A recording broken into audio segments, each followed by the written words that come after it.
You know, there's a quiet truth about human connection, especially about what truly draws people to one another. It's not the flashy car, not the chiseled physique, not even the most captivating stories you can tell. Those are fleeting, often superficial. There's something far more profound, something that resonates at a deeper level, something that 99% of people miss entirely. And once you understand it, once you embody it, it transforms your presence, making you not just appealing but truly unforgettable. This secret isn't a pickup line or a social trick. It's a way of being, an internal philosophy. It's the ancient wisdom of Stoicism, reinterpreted for the modern world, not as a rigid dogma, but as a flexible framework for mastering yourself and, in doing so, mastering the art of genuine connection. Now, before your mind conjures images of a distant, unemotional philosopher, beard flowing in the wind, let me clarify. This isn't about suppressing your emotions or becoming a robotic shell of a person. Quite the opposite. It's about cultivating an inner fortress, a sanctuary of calm amidst life's storms, so that you can choose your responses rather than being swept away by impulse or external chaos. It's about becoming incredibly firm in your convictions, yet profoundly vulnerable when the moment calls for it. This paradoxical strength, this blend of unwavering composure and authentic openness, is what truly sets you apart. It's the magnetic force that transcends the superficial, inviting true connection. If you're ready to uncover what it really means to become irresistible, to become the kind of person everyone wants to know, then stay with me. Because today we're going to explore how embracing a little stoicism can fundamentally reshape your interactions, turning you into a pillar of strength, empathy, and genuine allure. The journey begins with something deceptively simple, yet utterly transformative: the art of truly listening. Most people, when they think they're listening, are merely waiting for their turn to speak. Their minds are buzzing with counter-arguments, anecdotes of their own, or solutions they're eager to dispense. But imagine for a moment what it feels like to be truly, deeply heard. Not just heard, but understood. It's a rare and precious gift, one that few men seem to grasp. Women, like all human beings, carry a rich tapestry of thoughts, emotions, and concerns, and they crave a space where these can be shared and validated, where they can feel the weight of their inner world being acknowledged. Active listening, as promoted by Stoic principles, is far more than just being silent. It's a radical act of presence. It means setting aside your own agenda, your judgments, your preconceived notions, and dedicating your entire mental and emotional capacity to the person speaking. It's about creating a profound sense of mental space for them, where their words land, where their feelings resonate, and where they feel truly seen. Think of it not as passive reception, but as an active engagement with another soul. When someone speaks, their words are merely the tip of the iceberg. Beneath them lie layers of emotion, unspoken needs, and underlying fears. An active listener isn't just decoding the words, they're sensing the currents beneath the surface. So often we fall into the trap of wanting to be the hero, the instant problem solver. Someone shares a challenge, and our immediate instinct is to jump in with advice, with a swift fix. Oh, that's easy, you just need to do X, Y, and Z. But consider this, often the person speaking isn't asking for a solution. They're asking for connection. They're asking for empathy. They're asking for someone to simply bear witness to their experience. The Stoic approach encourages us to filter out the irrelevant, to focus on the essential. And in listening, the essential is the other person's experience, not your immediate desire to fix it. Instead of rushing to offer a solution that they probably haven't asked for and might not even want, try asking questions that deepen your understanding and show you're truly engaged. Questions like, what do you think would help you feel more at ease in this situation? Or, how does that make you feel, truly? These aren't just questions. They are invitations to further share, to explore their own inner landscape. When you offer this kind of genuine, non-judgmental attention, you become a pillar of emotional support. You're not trying to lead, you're simply holding space. And in doing so, something remarkable happens. You not only strengthen your connection with them, but you also experience a profound reduction in your own anxiety. Your focus shifts from your internal anxieties, your need to perform, to impress, to solve, to a singular, selfless engagement with the other person. You are present, you are centered, you are calm, and that calmness radiates. So the next time someone confides in you, remember, your role isn't to be an instant fixer. It's to be a sincere, present, and compassionate listener. In doing so, you elevate yourself into that rare 1% who truly understands the power of a listening ear, and you simultaneously cultivate your own inner serenity. This leads us directly to the second profound quality, the cultivation of composure and emotional firmness. Life is a relentless series of challenges, unexpected turns, and moments that test our limits. Imagine finding yourself in a situation where everything feels like it's unraveling, where chaos reigns, yet you maintain a remarkable sense of calm. This isn't a fantasy, it's a learnable skill, and it's something that resonates deeply with people. Emotional composure is not the absence of feeling, but the mastery of feeling. It projects maturity, stability, and an inner strength that is profoundly attractive. It's crucial not to confuse composure with emotional detachment, with becoming a cold, unfeeling automaton. That's neither appealing nor healthy. True composure is about acknowledging your emotions, the panic, the anger, the frustration, the jealousy, but refusing to let them dictate your actions. It's about having the presence of mind to step back, observe the emotion, and choose your response rather than being enslaved by a reactive impulse. The Stoic path teaches us precisely this: how to maintain our inner equilibrium even when external circumstances are beyond our control, and how to respond with clarity and serenity when the going gets tough. Consider a common scenario, a minor disagreement with someone important to you. Most people, when faced with conflict, either explode in a fit of anger, or they retreat into sullen silence, believing that suppressing their feelings is the same as being composed. But neither of these responses is truly effective. An explosion escalates the conflict. Silence breeds resentment and misunderstanding. True composure means maintaining your mental clarity even as intense emotions bubble up. It's about recognizing, okay, I feel anger rising, but what is the most constructive way to address this? The Stoic insight here is powerful. If it's not within your control, don't expend energy on it. And while an argument might be outside your control, your reaction to it is always within your power. Let's use a practical example. Imagine someone makes a dismissive or slightly insulting comment about you or someone you care about in public. The typical reactive response for many might be to lash out, to defend aggressively, to say, "You can't say that to me." But what if instead you met that provocation with an almost imperceptible smile, maintaining eye contact, and perhaps calmly responding, "That's an interesting perspective. I'm afraid I don't quite see it that way. Shall we move on?" Or even, "That doesn't really affect me." The effect is profound. The other person's attempt to destabilize you falls flat. They see someone who is unshakable, someone who doesn't derive their sense of self-worth from external validation or fleeting opinions. This demonstration of emotional stability, of not falling prey to petty provocations, immediately marks you as a person of substance. The Stoic benefit here is immense. Showing composure grants you an enormous sense of inner confidence. You not only sidestep unnecessary conflicts and drama, but you also become that unwavering emotional pillar, someone others can rely on implicitly. You become a safe harbor in a chaotic world. In essence, having emotional firmness isn't about being an ice sculpture. It's about being the kind of person who can navigate the tempest of emotions without losing their head, without succumbing to the whims of the moment. And believe me, that kind of inner fortitude is profoundly, magnetically attractive. Moving beyond grand gestures, the truly observant among us understand the power of the subtle care of details. Many men believe that to impress, they need to orchestrate grand romantic gestures or shower expensive gifts. While such things can be pleasant, they often lack the genuine heart of connection. What truly resonates, what leaves an indelible mark, are those small, almost imperceptible actions that whisper, "I see you.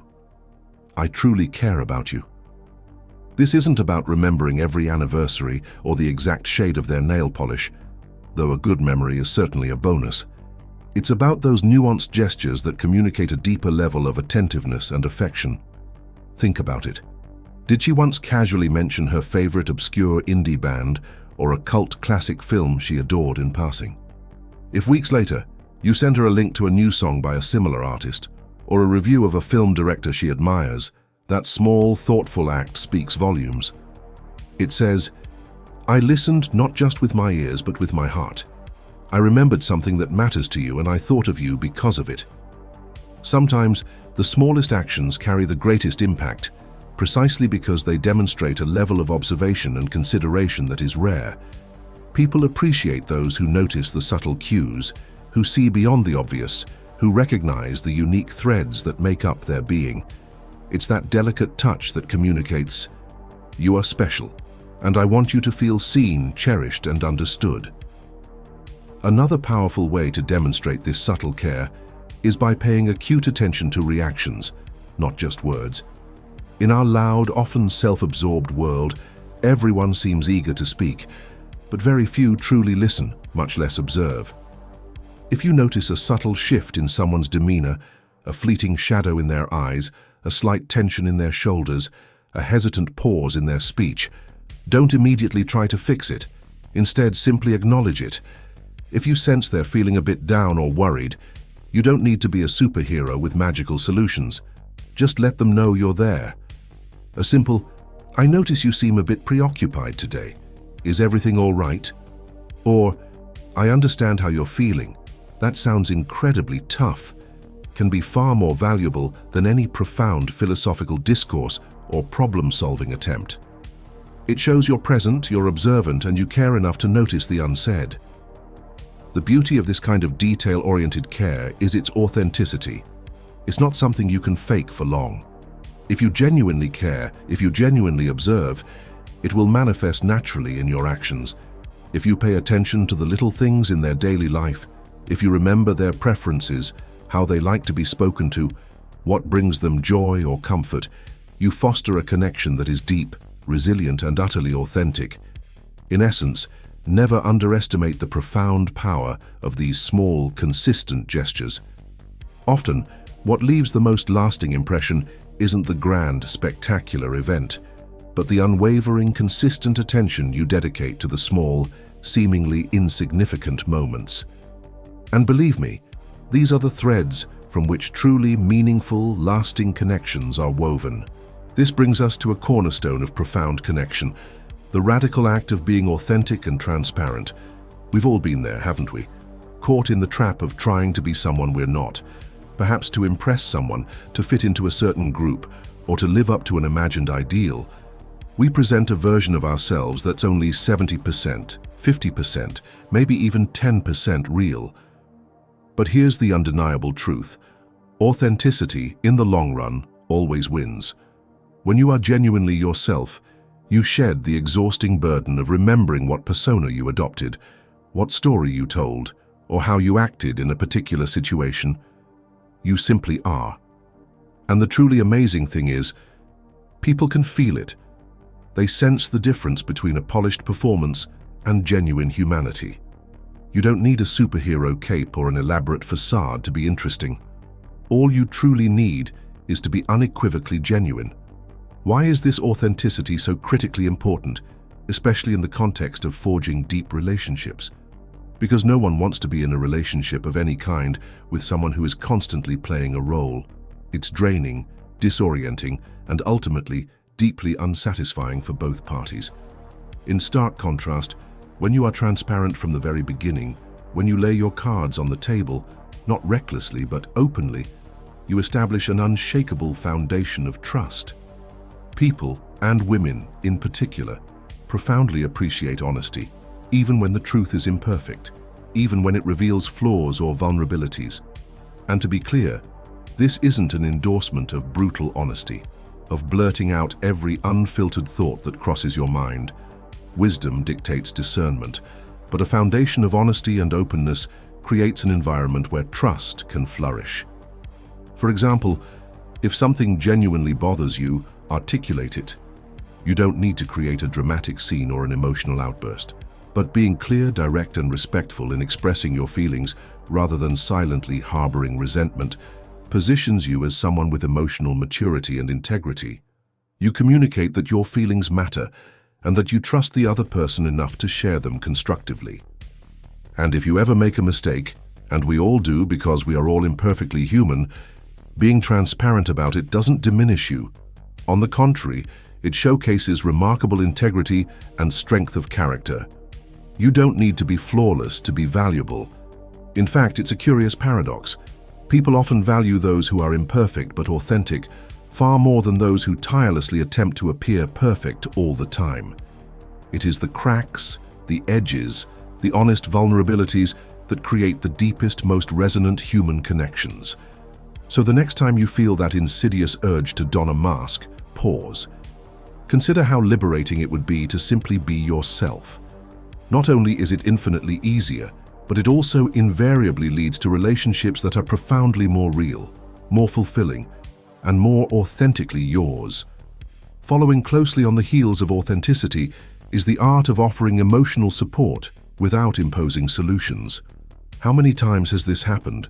Someone you care about confides in you about a problem, and with all the best intentions, you immediately have the perfect ready-made solution brewing in your mind, eager to be dispensed. It's an easy trap to fall into, this role of the savior, the wise advisor. But the fundamental truth is that often, what people need most isn't an answer. It's simply to be heard, to be validated, to have their feelings acknowledged. When someone shares something difficult with you, the very first, most crucial step isn't to embark on a frantic search for the magical solution, but rather to provide a safe, non-judgmental space where they can freely express what they're feeling. Here's the subtle yet powerful trick.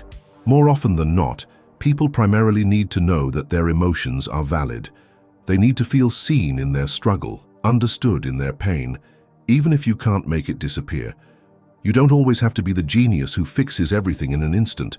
In fact, many times, the most helpful thing you can do is simply listen, truly listen, without the pressure of having to respond with an immediate fix. Imagine a friend confiding that they're going through a challenging time at work. Your initial impulse might be to jump in with advice. You should talk to your boss, or that's easily solved, just do this. And while there are times when useful advice is genuinely welcomed, that's often not the primary response they're seeking. What they truly seek is to feel understood, to feel as though you can step into their shoes, even for a moment. Perhaps a simple, "Wow, that sounds incredibly difficult. How are you feeling about all of this?" Or even a heartfelt, "I am so sorry to hear that," is precisely what's needed. Sometimes the most impactful response isn't a quick fix, but an act of profound emotional support, offered without any pressure or expectation. By helping someone process their own thoughts and emotions, by giving them the space to articulate their inner world without you jumping in to fix it, you empower them to find their own answers. This process is far more empowering and enduring than any solution you could impose. Your ultimate task isn't to solve their life for them, it's to be a steadfast presence, to be there to support them as they navigate their own path. So the next time someone seeks your counsel or your ear, remember, sometimes the greatest advice you can offer is simply to be fully present, to hold space, and to resist the urge to immediately try and fix anything. Just be. This inner work of self-mastery naturally brings us to the crucial practice of managing your own insecurities without inadvertently projecting them onto others. We've all been there, haven't we? Caught in a conversation and without intending to, our own anxieties or self-doubts spill out, casting a shadow on the interaction. This is quite common, a very human tendency. The real skill, the mark of a truly aware individual, lies in not allowing your own fears and self-doubts to become the burdens of those around you. Think of insecurity like a potent, perhaps even unpleasant perfume. You certainly don't want to spray it indiscriminately, making everyone else inhale its scent. While it's natural to feel vulnerable at times, particularly when surrounded by others, there's a profound difference between sharing an insecurity in a moment of vulnerability and unconsciously projecting it onto someone else, making it their problem. Insecurities are an inherent part of the human condition, They reside within all of us, but we don't have to allow them to dominate every conversation or become the central theme of every interaction. For instance, imagine you're in a team meeting and a colleague proposes a brilliant, innovative idea. If your first internal impulse is to subtly discredit their idea, to find flaws, or to subtly undermine its value, all because you suddenly feel insecure about your own contribution or lack thereof, then you are projecting your insecurity. No one benefits from your lack of self-confidence invading their space. You are so much more than your doubts, your fears, your internal anxieties. And while it is entirely human, entirely normal to feel insecure, learning how to manage that insecurity, how to hold it within yourself without letting it escape and affect others, is the true mark of self-mastery. The crucial element here, derived from Stoic principles, is radical self-awareness.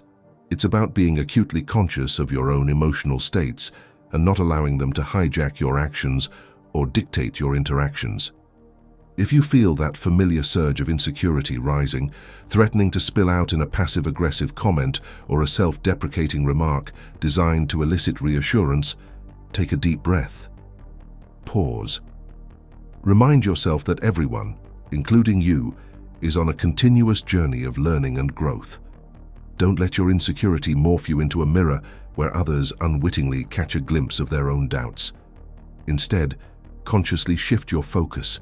Choose to listen intently, to learn from others, to offer genuine support and encouragement, without allowing your own internal fears to color the tone or direction of the conversation. And always remember this: insecurity isn't going to vanish overnight. It's a lifelong dance. But you absolutely have the choice in how you manage it, and whether you allow it to control your interactions or whether you master it, stepping into your true, confident self. Finally, we arrive at the beautiful, often challenging act of giving and receiving affection without reserve. Has it ever felt like affection is a transactional game, a ledger where you give this much, and you expect precisely that much in return?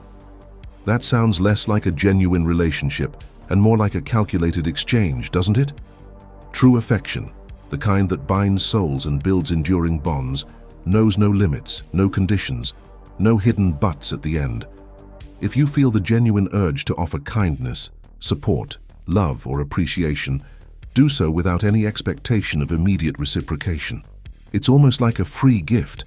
Only what you're offering is perhaps the greatest gift of all: your authentic support, your unwavering kindness, your pure love.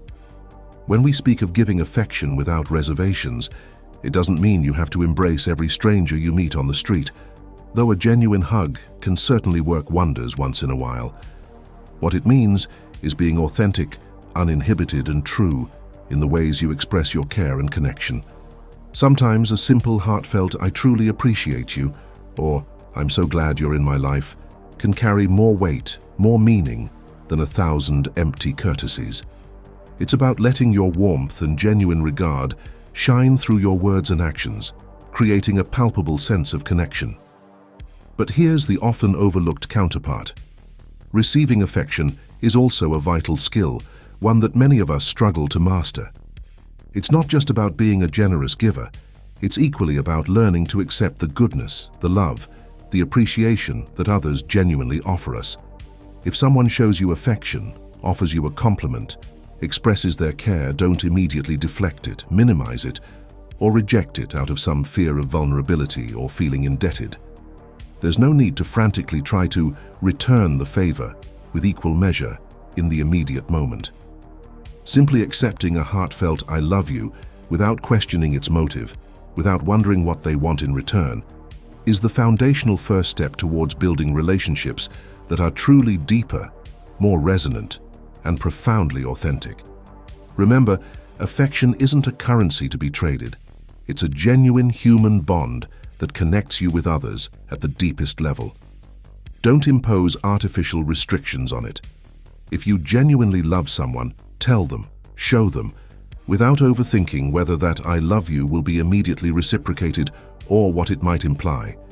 And if they tell you, don't respond like a robot, incapable of processing emotion. Don't shut down. Embrace it. Affection isn't something to be hidden beneath layers of emotional reservation or to be intellectualized. Away, It is quite simply what makes us human. It is the very essence of our capacity for connection, for empathy, for joy.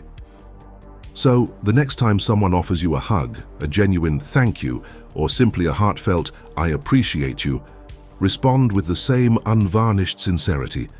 That is the true art of giving and receiving affection without reserve, and it will transform your relationships. So, how does this ancient philosophy, this seemingly austere school of thought called Stoicism, truly transform you into that elusive 1% who stands apart? It's not a secret society or some esoteric form of self-help.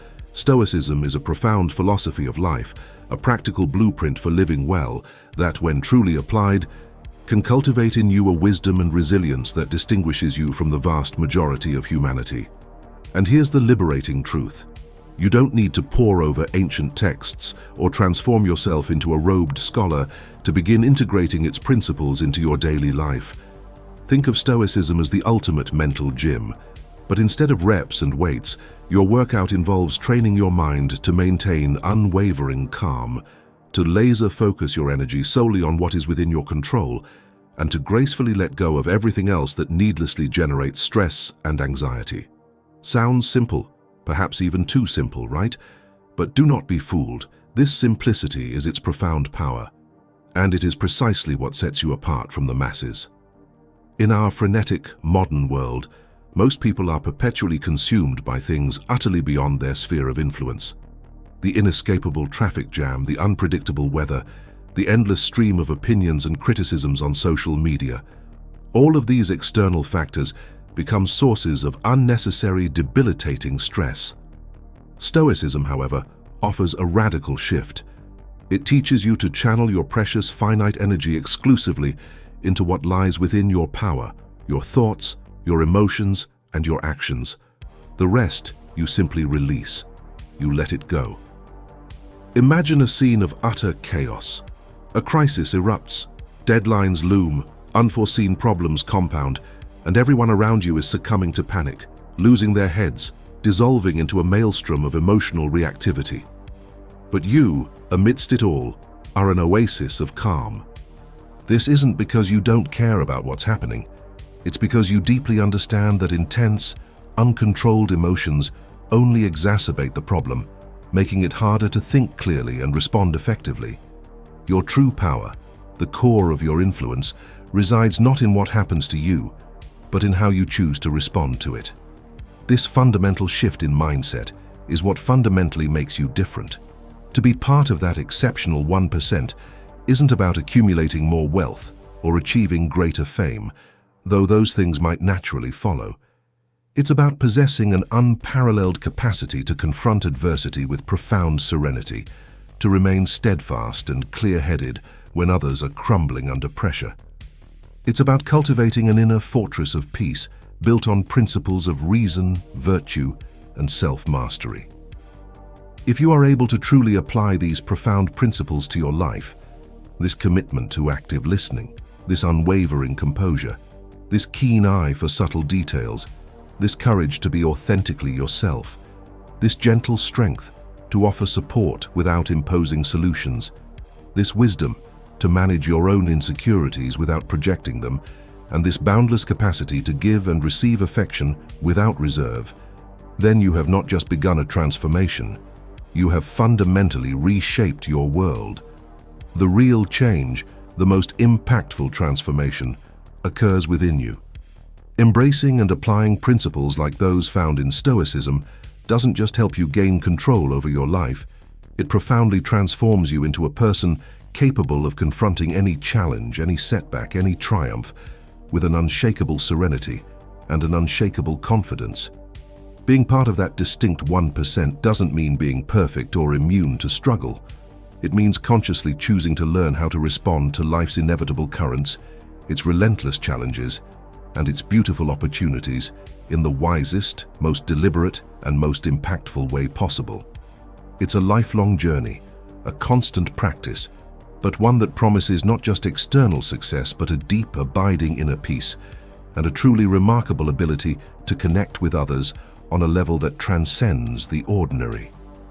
The true power, the enduring strength, is always found in how you choose to act, how you choose to be in the face of whatever life brings.